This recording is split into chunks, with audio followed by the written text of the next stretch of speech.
कुणाल, जब कैराना से हिंदुओं के पलायन का मुद्दा उठा था तब विपक्ष ने बीजेपी पर आरोप लगाया था सांप्रदायिक राजनीति करने का। अब जब मुख्यमंत्री दौरा कर रहे हैं तो क्या आरोप प्रत्यारोप की राजनीति को नई धार मिलने वाली है? बिल्कुल मोनिका, क्योंकि बार बार जो कहा जाता है, दोनों तरफ से आरोप लगाए जाते हैं कि तुष्टीकरण की सियासत हो रही है। मुख्यमंत्री पर यह आरोप लगाया जाता है कि एक समुदाय विशेष को ही उनके भी टारगेट पे रहता है, ऐसा विपक्ष का कहना होता है। समाजवादी पार्टी कहती है, कांग्रेस, बीएसपी, सभी जो विपक्षी दल है उनका कहना है कि एक समुदाय विशेष को टारगेट किया गया है। वहीं पर जो सरकार कहती है कि जिस तरीके से एक तरीके से अव्यवस्था का माहौल था पिछली सरकारों के दौरान, लोगों को टारगेट किया जाता था, जो महिलाएं हैं वो घरों से बाहर नहीं निकल सकती थी, उस माहौल में जमीन आसमान का अंतर आया है आज की तारीख में जो ये स्थिति है। इसीलिए ये कैराना की जो छोटी सी संकरी गली है, ये चौक बाजार की, वो इसलिए महत्वपूर्ण है क्योंकि यहाँ से जो मैसेज है वो बड़ा निकलने वाला है। गली छोटी है, मैसेज बड़ा है, संदेश बड़ा है, जो एक तरीके से पूरे प्रदेश की सियासत है उसको साधने की कोशिश कर रहे हैं योगी आदित्यनाथ कि यहाँ से मैसेज दिया जाए कि देखिए हमने पूरी व्यवस्था को अपने हाथ में कंट्रोल किया हुआ है। हम उन परिवारों को वापस लेकर के आए हैं जो प्रदेश छोड़ करके चले गए थे पिछले शासन में, वो यहाँ पर आए हैं, वो खुश हैं, वो खुशहाल हैं, वो तरीके से रह रहे हैं। कुछ ऐसे लोगों से मैं बात करने की भी कोशिश करता हूँ। ये जो मुख्यमंत्री का दौरा है, ये आप लोगों के लिए कितना महत्वपूर्ण है? हमारे लिए इतना महत्वपूर्ण है जितना भूखे को भोजन और प्यासे को पानी। हमें उम्मीद है कि आज जो भी कष्ट कैराना के थे सब दूर हो जाएंगे। कैराना के कष्ट दूर हो जाएंगे। कुछ महिलाओं से भी बात करते हैं। आप लोग भी बड़ी उत्सुकता से इंतजार कर रही हैं मुख्यमंत्री का। योगी के आने पे तो सब कुछ बढ़िया हो गया हमारे यहाँ, कोई दिक्कत नहीं है किसी बात की। कानून व्यवस्था तो इतनी अच्छी बता नहीं सकते हम तुम्हें। आप सड़कें देखो हमारे यहाँ की, व्यवस्था देखो हमारे यहाँ कैराने की। जो पहले चल रहा था ना वो इतना गलत था। पहले क्या था? पहले क्या था? पलायन था। अब तो गुंडागर्दी बाहर गई थी यहाँ से।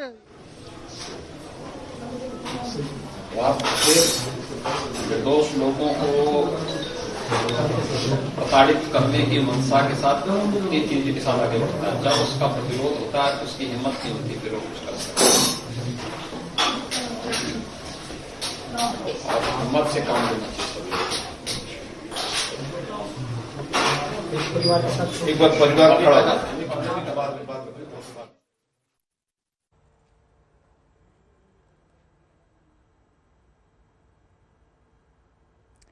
तो मुख्यमंत्री योगी आदित्यनाथ पीड़ित परिवार के साथ वक्त बिताते हुए और उन्हें हौसला देते हुए आप सुन रहे थे। और लगातार कुणाल भी बने हुए हैं कैराना से, वहां पर जो लोग हैं उनसे बातचीत भी कर रहे हैं और उनसे ये जानने की कोशिश कर रहे हैं कि मुख्यमंत्री योगी आदित्यनाथ को अपने बीच पाकर वो कैसा महसूस कर रहे हैं, क्या उनकी भावनाएं हैं।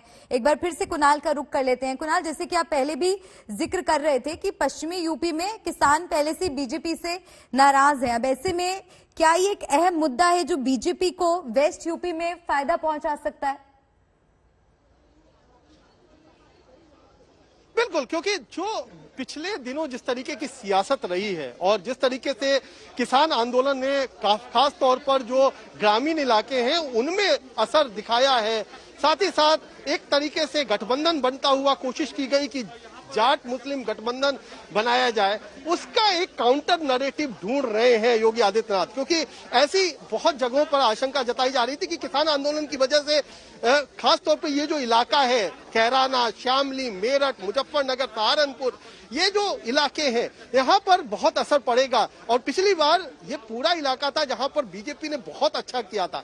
तो ये कोशिश है कि इस गढ़ को किस तरीके से सलामत रखा जाए और उसके लिए एक बड़े अहम मुद्दे की तलाश है। और कानून व्यवस्था का मसला ये ऐसा हो सकता है जो कि लोगों को एकजुट कर सके। तो ये एक तरीके से रणनीतिक सोच है बीजेपी की भी, मुख्यमंत्री योगी आदित्यनाथ की भी, कि यहाँ से जो रणनीति है उसकी दिशा कैसे हो, कैसे किसान आंदोलन और बाकी तमाम चीजों को से इशू को डाइवर्ट करके कानून व्यवस्था और जो पिछले जो सरकारों का उनके हिसाब से कुशासन था, अव्यवस्था थी, कुव्यवस्था थी, उसकी जो स्थिति है वो दोबारा याद दिलाया जाए ताकि इस समय जब बहुत महत्वपूर्ण वक्त है, कुछ महीनों में चुनाव होने हैं, तो ऐसे में एक तरीके से संदेश शायद पूरे प्रदेश में और खासतौर पर पश्चिमी उत्तर प्रदेश में, जहां पर मुस्लिम आबादी काफी है, तो यहां पर एक तरीके से ध्रुवीकरण की भी सियासत इसके तरीके से हो सकती है। और निश्चित तौर पर विपक्ष भी निशाना साधेगा कि क्या ये ध्रुवीकरण की सियासत है, क्या ये जो मुख्यमंत्री विकास की योजनाओं की यहाँ पर शुरुआत करने आ रहे हैं, उससे पहले कैराना की इस गली में जहाँ से कि विस्थापित हुए थे लोग, बाहर राज्यों में गए, दिल्ली गए, हरियाणा गए, गुजरात तक गए, वो क्यों गए और उनको वापस लौटाने में सरकार की क्या कुछ भूमिका रही, इन तमाम चीजों को लेकर के ये एक महत्वपूर्ण